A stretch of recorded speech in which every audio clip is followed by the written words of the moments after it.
Good afternoon, here from Internet Reloaded Boston. I'm Sarah and I'm here with Ross Cavanaugh from Wells Fargo. Welcome, Ross. Great to be here. Excited about it. Could you please shortly introduce yourself and your experience related to Internet? Sure. So again, my name's Ross Cavanaugh with Wells Fargo.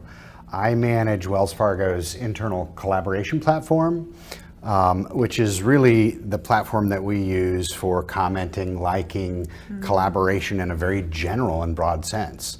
Everything from business purpose, how do I manage this Excel spreadsheet, down to building a treehouse in your backyard so that we can foster engagement and connection with team members. We've managed that platform for 7 years now, and prior to that it was a very siloed organization. So basically your system was easing out the communication and helping these different people and groups to also unite. Yes, and connecting them across geography, but more importantly, connecting them in a way that is far easier for people to engage. If you have a conversation with someone about their diverse ability, let's be honest, it's generally not a comfortable conversation. You're nervous about what could I say that might offend them. You're challenged by not understanding.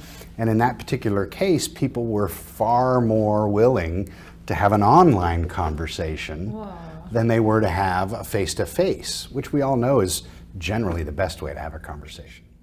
Sure.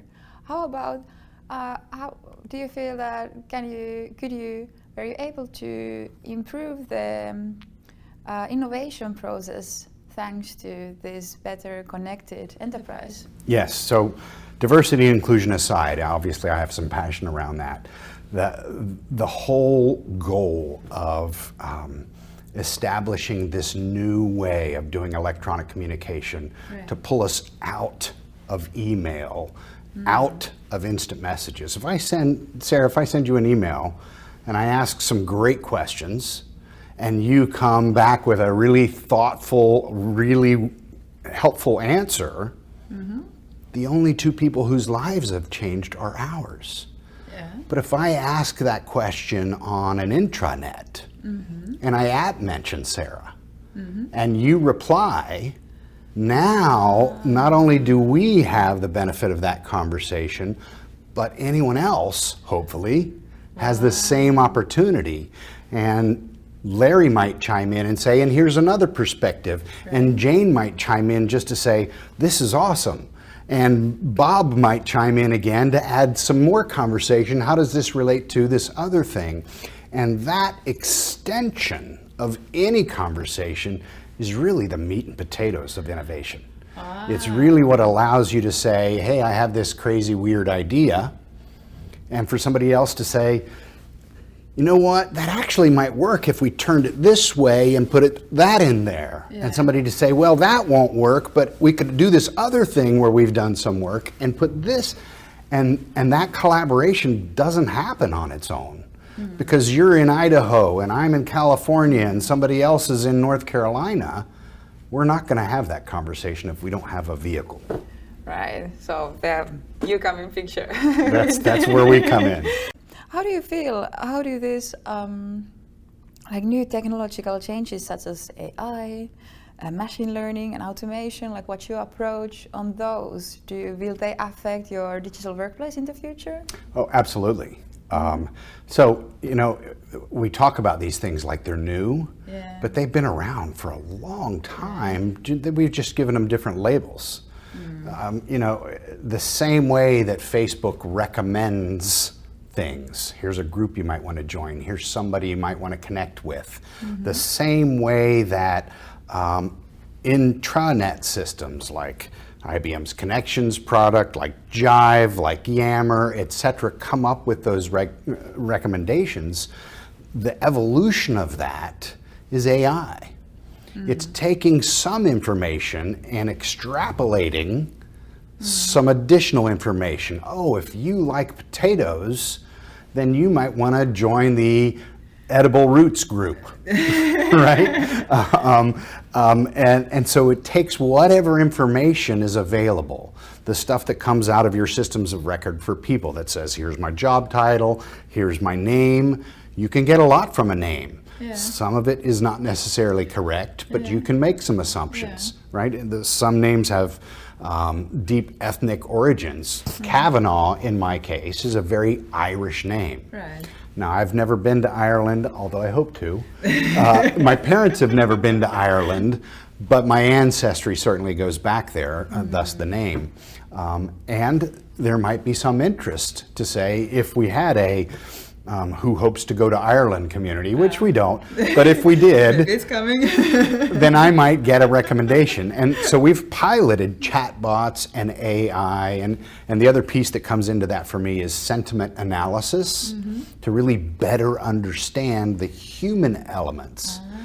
And the key that comes in with all of those things is this evolution of more and more and more data.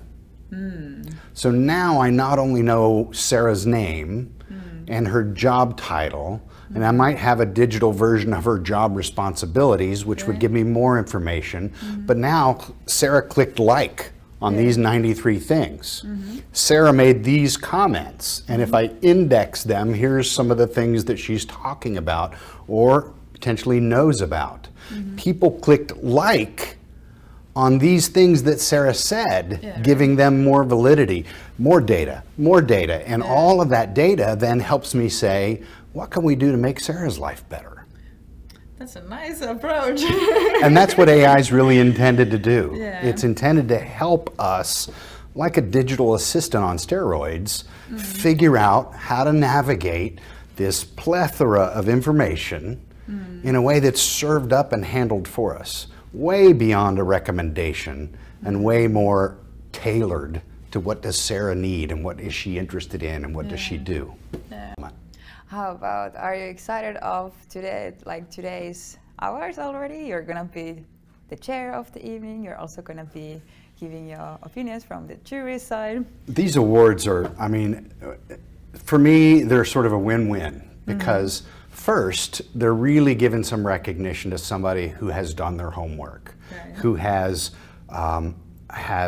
rolled up their sleeves and fostered, created, built, collaborated around something that's making a difference.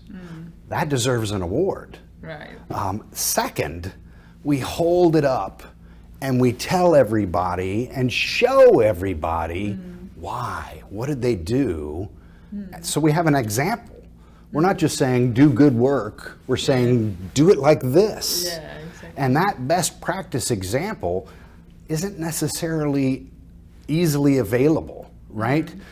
You can hear vendors talk all day about how their product is going to solve world hunger and world peace, and some of them kind of do come close, but to have an actual example that you get with the awards, that's the good stuff. Yeah, so that's what we are all looking forward to tonight. I thank you so much for joining us for the interview and coming for the conference, and looking forward to seeing you tonight at the dinner and at the awards, and I wish you great conference days. Thank you so much. Thank you.